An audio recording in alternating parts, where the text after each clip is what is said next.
ആശാസമരം തീർക്കാൻ സമരക്കാർ കൂടി വിചാരിക്കണമെന്ന് മുഖ്യമന്ത്രി പിണറായി വിജയൻ. ആശമാരിൽ 95% സമരത്തിലില്ല. എന്നിട്ടും അവരെ അവഗണിച്ചിട്ടില്ല. സർക്കാരിന് നടപ്പാക്കാൻ പറ്റുന്ന പലതും ഇതിനകം നടപ്പാക്കിയെന്നും മുഖ്യമന്ത്രി പറഞ്ഞു. സമരവുമായി മുന്നോട്ടു പോകുമെന്ന് സമരം ചെയ്യുന്ന ആശാ വർക്കേഴ്സ് അറിയിച്ചു.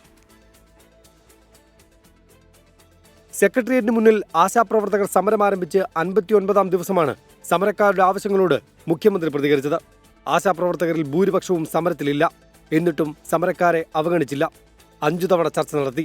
ആശാപ്രവർത്തകരുടെ ഓണറേറിയം ഉൾപ്പെടെ വർദ്ധിപ്പിച്ചത് ഇടത് സർക്കാരെന്നും ഇത്രയും നൽകുന്ന സംസ്ഥാന സർക്കാരിനെതിരെയാണോ കേന്ദ്രത്തിനെതിരെയാണോ സമരം ചെയ്യേണ്ടതെന്ന് ആലോചിക്കണമെന്നും മുഖ്യമന്ത്രി പിണറായി വിജയൻ. 2016 മുതൽ ഇതുവരെ എടുത്താൽ LDF സർക്കാർ 6000 രൂപയുടെ വർധനവാണ് ഓണറേറിയത്തിൽ ആശമാർക്ക് നൽകിയത്. ആ സർക്കാരിന് എതിരെയാണോ, ഇൻസെൻറ്റീവ് ഉയർത്താത്ത കേന്ദ്ര സർക്കാരിനെതിരെയാണോ സമരം ചെയ്യേണ്ടത്? അംഗീകൃത ട്രേഡ് യൂണിയനുകൾ സർക്കാർ നിലപാട് അംഗീകരിച്ചിട്ടുണ്ട്. സമരം ചെയ്യുന്ന സംഘടന മാത്രമാണ് നിലപാട് പറയാത്തതെന്നും മുഖ്യമന്ത്രിയുടെ വിമർശനം.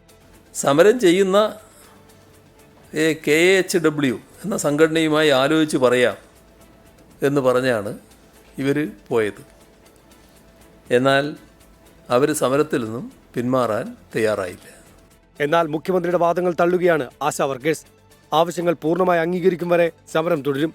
സർക്കാർ ആവശ്യപ്പെട്ടാൽ ഇനിയും ചർച്ചയ്ക്ക് തയ്യാറാണെന്നും സമരസമിതി. സമരം സെറ്റിൽ ചെയ്യുന്നതിന് വേണ്ടിയിട്ട് തൽക്കാലം ഒരു 3000 രൂപ പ്രഖ്യാപിക്കാൻ പറ്റുമെന്ന് ഞങ്ങൾ ചോദിച്ചാണല്ലോ. ഞങ്ങളാണ് പിടിവാശി പിടിച്ചിരിക്കുന്നത്. അദ്ദേഹത്തിന് മുന്നിൽ ഞങ്ങൾ വെച്ച പ്രപ്പോസലോ ഞങ്ങളുടെ ആവശ്യങ്ങളോ എത്തിപ്പെടുന്നില്ല എന്നുള്ളത് ഞങ്ങൾ ആശങ്കപ്പെടുന്നു. അതിനു വേണ്ടുന്ന നടപടികളാണ് അദ്ദേഹം എടുക്കേണ്ടുന്നത്.